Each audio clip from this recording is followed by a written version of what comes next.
Donc Einstein disait au siècle dernier, la séparation entre le passé, le présent et le futur est une illusion. Bon, j'ai raccourci les citations. Nietzsche disait, c'est notre avenir qui détermine notre présent. Le futur l'influence autant que le passé. Ça va? Bon, vous êtes peut-être déjà un peu habitué à cette idée. Étienne Klein. Donc là, je vous parle de tous les physiciens qui écrivent des livres sur le temps. C'est principalement des francophones. Les anglo-saxons sont un peu moins sensibilisés. Il y en a qui écrivent des bouquins sur le temps, mais les Français sont en avance sur cette question. Donc Étienne Klein nous dit, le futur existe déjà, c'est une authentique réalité, mais pas complètement configurée. Attention. Thibaut Damour nous dit, le futur est déjà là, et le temps est fondamentalement réversible. Qu'est-ce que ça veut dire? Marc Lachiaiseray dit, le temps n'existe pas, et la causalité est indépendante du temps. C'est quoi ce bordel? Parce que la causalité est indépendante du temps, on croyait que le temps avait affaire avec quelque chose dans le fait que les causes venaient avant les effets. Ah ben non, c'est pas une histoire de temps, c'est une histoire de mécanique, ça n'a rien à voir avec le temps, c'est bizarre. Donc Carlo Rovelli nous dit le temps n'existe pas, la réalité n'évolue pas dans le temps, mais d'une autre façon. Mais c'est quoi ce... Et je vous assure que c'est un énorme casse-tête. Parce que, qu'est-ce que ça veut dire ça? Normalement, ça ne veut rien dire. Parce que quelque chose qui évolue, que ce soit d'une autre façon ou pas, il faut bien qu'il y ait un temps qui permette d'évoluer. Donc rien ne peut évoluer si le temps n'existe pas. Donc c'est quand même bizarre. Alain Coll, le plus brillant mathématicien du monde, enfin, c'est un peu la réputation qu'on lui fait, lui il va loin, mais attention, il écrit dans un roman, parce que il écrit dans un roman parce qu'il n'arrive pas à dire le passé pourrait être instable, il pourrait changer, il pourrait être altéré. Alors on a tout vu là. Et Antoine Suarez dit, qui est un grand physicien suisse, dit la physique a besoin d'une coordination immatérielle, insensible à l'espace et au temps. C'est-à-dire que la physique a besoin d'informations extérieures à l'espace-temps. Bon, ça va? Comme ça, vous aurez moins l'impression que je raconte des histoires. Alors, ce qui fait que, franchement, la physique aujourd'hui, elle est en crise, et c'est pas la physique qui est en crise, parce que la physique, c'est vraiment la meilleure des sciences du monde, c'est fantastique. Enfin, vraiment, la physique, c'est extraordinaire aujourd'hui de pouvoir être physicien et d'étudier ça. Ce qui fait que la physique semble être en crise, mais ce n'est pas une crise, on est au seuil de découverte majeure. C'est que pour résoudre ces problèmes-là, les problèmes qui font qu'on en arrive à avoir ce genre de... Voilà, mais surtout le problème, le futur déjà là, eh ben, on invente deux solutions extrêmes qui sont épouvantables. C'est encore pire que l'ésotérisme. Alors, les solutions extrêmes, première solution, c'est l'espace-temps, et, puisque le futur existe déjà, l'espace-temps est gelé de toute éternité. Si le futur existe déjà, et que le passé est encore là, ça veut dire quoi? Ça veut dire que quand vous êtes né, on ne sait pas comment, votre vie existe déjà. Votre vie existait déjà. Et après votre mort, votre vie existera encore. Et c'est vrai, ça. Mais les physiciens, ils ne vont pas vous le dire, parce que les physiciens, ils ont l'habitude de ne pas dire des choses pareilles, ils ne peuvent pas s'exprimer sur ce terrain-là. Il faut qu'il y en ait qui se dévouent, comme moi, pour tirer les conséquences. Les conséquences de la théorie de l'univers bloc, qui est la théorie la mieux vérifiée en science à l'heure actuelle, la première des conséquences, c'est que avant ma vie, Philippe Guillemant existait déjà, et après ma vie, il existera encore. C'est pareil pour vous, d'accord? Alors, ça veut dire quoi? Ça veut dire que alors je ne sais pas si c'est moi qui vais être à nous, parce qu'il faut se les poser ces questions, mais vous allez voir où ça mène. Donc, bon, je vais mourir, bon, est-ce que c'est moi qui existerai encore, qui renaîtrai dans ma vie, ou est-ce que c'est quelqu'un d'autre, que je ne sentirai donc pas, parce que moi je serai définitivement mort, qui renaîtra dans ma vie? Est-ce que moi j'irai visiter une autre vie, qui ad vitam aeternam ne va jamais changer? Est-ce qu'on est juste des touristes de l'espace-temps qui s'amusons à visiter nos vies les uns des autres, etc., sans que ça change jamais rien? Voilà, ça c'est le premier bug. Ça c'est le bug facile à comprendre pour vous. Un autre bug de ce truc-là, c'est que si on pense qu'il n'y a qu'une seule réalité, qu'un seul univers bloc, et ben cette réalité, pour qu'elle arrive à nous créer, et ben il y a une probabilité infime, il y a une probabilité insupportablement infime. Il faut un réglage ultra fin des constantes de l'univers pour y arriver.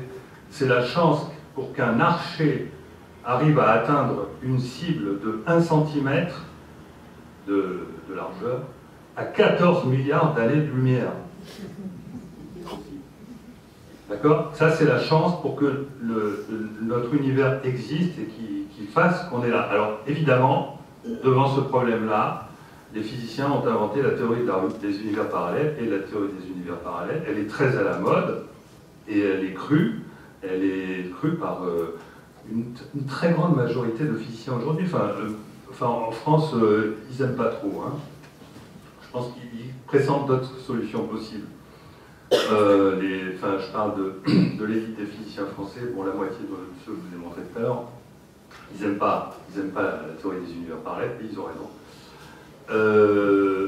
Mais aux États-Unis, ça c'est hyper à la mode, il y a plein de films d'ailleurs qui sont basés là-dessus. Brian Greene, il a fait un super reportage très joli. Bon, je vous passe les 4 types d'univers parallèles qu'ils inventent et qui sont complètement, mais vraiment, fantasmagoriques. Bon, le problème principal des univers parallèles, moi je veux bien, mais il y en a une infinité. Et ça veut dire que... Alors, il y en a 2 types quand même. Il y a les univers parallèles qu'on crée lorsqu'on change les constantes de la physique, et il y a les univers parallèles qu'on crée sans changer les constantes de la physique, on crée toutes nos vies possibles. Parce que, à cause de l'indéterminisme, j'ai moi-même une myriade de vies possibles. Et donc, il existerait une myriade de Philippe Guillemot, comme il existerait une myriade de Ludovic, de Nathalie, de Laurence. Tout aussi conscients les uns que les autres. Et vraiment, hein, la vie de Philippe Guillemot ce serait, voilà, hop, toucher la tête, et il y en aurait un où il ne serait pas touché la tête, seulement là, pendant 2 secondes, il faudrait créer un univers rien pour ça. D'accord? Parce que les 2 existent, forcément, c'est possible. Voilà. Il suffit de tirer au sort avec un générateur de nombres aléatoires pour évacuer l'argument qui consiste à dire non, mais ce geste était déterminé. Non, il aurait très bien pu être effectué avec un hasard fondamental. Donc la théorie des univers parallèles, elle est encore plus insupportable que la théorie d'un seul univers où se pose la question de savoir mais qu'est-ce qui se passe après ma mort, qui est-ce qui revient, est-ce que c'est moi qui reviens dans ma vie? Oui, mais si c'est pour rien changer, ça ne m'intéresse pas. Enfin bon. D'accord? Donc voilà la crise de la physique actuelle. Et voilà la raison pour laquelle, moi, j'ai dit, non mais il faut arrêter les conneries, là, et il faut essayer de se torturer les ménages. D'ailleurs, Étienne Klein le dit, lui aussi, il faut se torturer les ménages pour essayer de résoudre ce problème.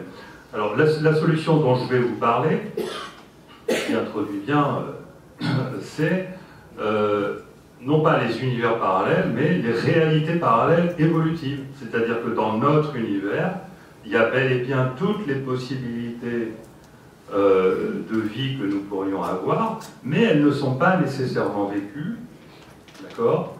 Et notre conscience intervient dans la sélection de l'univers, du collectif, elle intervient dans la sélection collective, parce que c'est collectif, de l'univers dans lequel nous vivons. Et il est probable que d'autres consciences créent d'autres réalités dans notre univers. Et j'ai remarqué dans le très bon livre récemment sorti de Marc Lachiaiseray qui s'appelle Voyager dans le temps, qu'il donne une référence, il n'en parle pas beaucoup parce que lui il est déterministe, il ne croit pas à ça, à un grand physicien qui travaille avec Stephen Hawking, George Ellis, qui émet la théorie que l'espace-temps lui-même pourrait évoluer, c'est-à-dire que le passé et le futur existeraient déjà, d'accord, mais pourraient évoluer ensemble, simultanément. Bon, donc c'est pas des bêtises, et c'est à mon avis la seule solution. Et pour y arriver à faire ça, pour arriver à faire évoluer l'espace-temps de manière à sortir de cette épouvante, il faut absolument introduire des informations de l'extérieur de l'espace-temps. Or, la physique, à travers Antoine Suarez, en bas à droite, nous a démontré qu'on a absolument besoin d'informations issues de l'extérieur de l'espace-temps. Et mes propres travaux, ce que durant ma carrière j'ai appris, j'ai compris, et sur lequel j'ai essayé de publier là-dessus, et c'est pour ça que j'ai écrit un bouquin qui s'appelle La roue du temps. J'ai montré que si le nombre de boules est élevé, suffisamment élevé, la mécanique consomme plus d'informations qu'elle n'en calcule. C'est complètement aberrant pour un mécanicien. En plus, pour fonctionner, la mécanique classique aurait besoin d'une quantité infinie d'informations dans un volume fini, ce qui est totalement aberrant là également, d'autant plus qu'il y a des expériences qui montrent aujourd'hui que notre réalité, elle est finie en termes d'information. L'information, c'est quelque chose qui est lié à l'énergie, c'est une grandeur physique quantifiée. Et on ne peut pas avoir une infinité d'informations dans une zone de l'espace de la même manière qu'on ne peut pas avoir une masse infinie, etc., etc. Et alors, le fait d'oublier que de l'information rentre dans l'espace-temps, peut rentrer dans l'espace-temps, ça aboutit à des théories épouvantables comme le darwinisme, par exemple. Le darwinisme, ça consiste à dire c'est le hasard, Dieu qui joue et qui fait qu'il y a des mutations qui font qu'on attend suffisamment de temps et puis ça fait apparaître tel être vivant. En fait, c'est complètement ridicule parce que quand on est vraiment mécanicien, on sait que le hasard ne peut engendrer que du désordre parce qu'il y a une augmentation systématique de l'entropie et c'est tout à fait contraire à la vie. Et la vie autour de nous nous montre qu'il y a quelque chose qui fait que l'ordre augmente dans notre univers. L'ordre augmente, mais simplement les biologistes, les physiciens se cachent les yeux parce qu'à cause du paradigme matérialiste qui les empêche de voir les choses en face clairement. Je vous assure que le darwinisme est mort, c'est terminé. Aujourd'hui, il faut regarder les choses en face et puis on voit qu'on ne peut plus dire s'il y a beaucoup d'ordre sur la Terre, c'est parce qu'il y a des désordres ailleurs. Ça, c'est l'argument massue, mais ça ne marche plus parce qu'on a vu que maintenant il y a plein d'exoplanètes et qu'il y a plein de vie plein de planètes sur lesquelles il pourrait y avoir exactement la même vie ou enfin différentes formes de vie. Il y a du désordre nulle part dans l'univers. Donc tout ça, c'est des arguments fallacieux. Et Jacques Vallée, qui s'était intéressé à une de mes conférences et qui a apprécié ma théorie, m'a beaucoup soutenu sur ce qu'il appelle la physique de l'information. Et donc, ma théorie, parce que le fait de, justement, proposer un moyen d'introduire les informations dans l'univers, comme je le fais, et qui, vous allez le voir, explique, bouleverse le temps, à travers le phénomène de rétrocausalité, et permet d'expliquer le phénomène de synchronicité, c'est quelque chose qui, lui, dans ses expériences, a découvert et il a voulu approuver à fond donc, mon livre et le fait que, à son avis, la physique va travailler sur la rétrocausalité à l'avenir pour expliquer tout un tas de phénomènes qui vont de la parapsychologie aux artefacts divers et variés, le phénomène OVNI, etc., etc. Et je sais que lui, c'est un expert de ces questions-là. Alors, donc, comment faire pour introduire ces informations correctement de manière à faire évoluer nos vies, puisqu'il s'agit de ça? Alors, l'ancienne conception du temps, à gauche, c'est de dire que quoi qu'on fasse, même si on revient dans notre même vie, hein, on fait exactement la même chose. Donc on a une ligne temporelle et on avance dans le temps, cette ligne ne change pas, c'est le destin. Le destin, on ne peut rien y changer. L'autre conception du temps que je propose, ça consiste à dire que au temps T1, notre ligne a la même forme qu'à gauche, mais déjà au temps T2, tiens, il s'est passé quelque chose dans le futur, ça a bougé. C'est-à-dire que par exemple, j'ai pris une décision d'aller faire un tour, voir un ami dans une semaine, ce que normalement j'aurais pas dû faire. On va dire que si c'est vraiment une décision de libre arbitre, alors ça a bougé ma ligne, mais le reste du temps j'ai fait la même chose. Et puis à force d'aller voir cet ami, tiens, du coup j'ai changé mon programme pour les vacances dans 3 mois, et ça m'a fait réfléchir sur ce que j'allais faire ensuite. Et après, à force de recommencer, de changer un peu mes habitudes, et paf, finalement, ça a fait complètement basculer ma vie. C'est-à-dire que, en fait, ma vie, à un moment donné, elle allait à gauche, et puis à force de faire des petites choses, à récupérer des informations à droite, à gauche, et des choses qui ne sont pas totalement mécaniques, notre comportement n'est pas totalement mécanique, il y a de l'aléatoire pur, et bien finalement, ma vie n'est plus du tout ce qu'elle était. Et il faut quand même remarquer quelque chose là-dedans, c'est qu'il y a quand même une résistance du futur, c'est-à-dire qu'il faut avoir une sacrée volonté pour ne pas aller vers le futur vers lequel on est prédestiné. Mais c'est possible. Et on peut introduire ce que j'appellerais ce nouveau temps, parce que ce que je vous disais tout à l'heure, bon sang, mais alors si l'univers continue d'évoluer, il faut bien un temps. Oui, il y a un deuxième temps. Mais il faut supprimer le premier. Il faut remplacer le faux temps par le vrai temps. Ce vrai temps, c'est ce qu'on appelle l'éternel présent. Tout est dans le présent. Il existe un seul temps. Il existe bien celui-là, on ne va pas le retirer. Ça s'appelle l'éternel présent. Et cet éternel présent, c'est un temps perpendiculaire au premier. C'est un temps qui nous permet de ne pas suivre la même ligne que celle qu'on aurait qui n'est plus un temps, mais de l'espace. C'est-à-dire que ce qui vous arrive quand vous allez du présent vers le futur, c'est un voyage, c'est un déplacement dans la 4e dimension d'espace. Mais il existe bien un vrai temps qui vous permet de changer vos lignes temporelles de place dans le futur. Tout ce que vous faites existe déjà sous la forme de probabilité et sous la forme d'une ligne qui est bel et bien tracée, qui est bel et bien informée, qui baigne dans un champ de probabilité qui lui paraît vide alors qu'il contient plein de probabilités. Et ce que vous avez simplement fait, c'est déplacer votre ligne en excitant le vide, on va venir là-dessus, ce qui a provoqué un déplacement de votre ligne temporelle. Et donc ça, c'est ce que...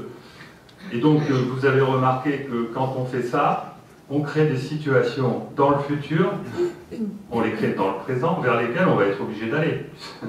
Et donc ça veut dire que le futur a forcément une influence sur le présent.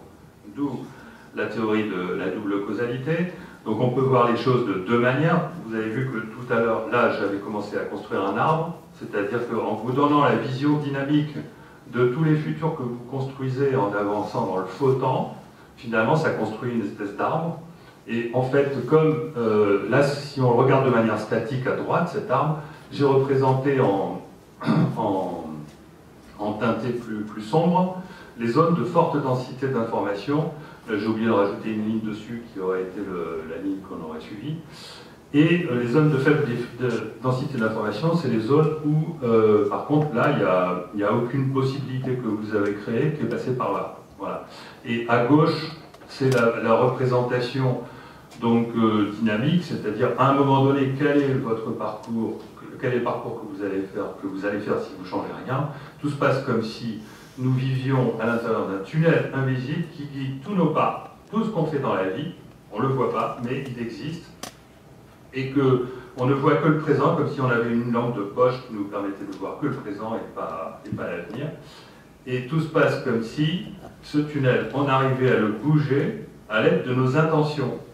Alors ça paraît complètement incroyable, mais souvenez-vous de ce que je vous ai dit au début de mon exposé, que la réalité n'existe pas telle qu'on l'aperçoit. Si la réalité n'existe pas en dur,